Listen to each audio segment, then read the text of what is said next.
আসসালামু আলাইকুম ভিউয়ার্স, আপনারা কেমন আছেন? আশা করি ভালো আছেন। আমি আজকে আপনাদের সাথে শেয়ার করতে যাচ্ছি আমি কিভাবে ওরিও স্মুদি তৈরি করি।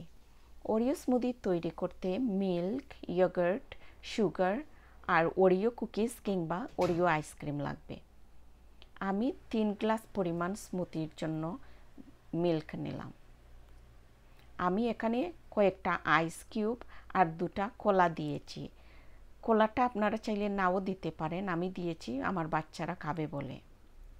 আমি এখানে আধা কাপ পরিমাণ ইয়োগার্ট দিলাম। আমি কিছু কনডেন্সড মিল্ক দিলাম এক্সট্রা টেস্টের জন্য, আর কয়েকটা ওরিও কুকিজ ভেঙে দিলাম। এখন আমি ব্লেন্ড করে নেব। আমি এখানে এক্সট্রা সুগারটা দেইনি, কারণ কনডেন্সড মিল্ক এমনিতেই সুইট, তাই।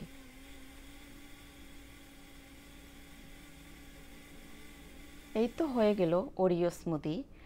আপনাদের ভালো লাগলে ট্রাই করবেন, কমেন্ট করবেন, আর ধন্যবাদ সবাইকে।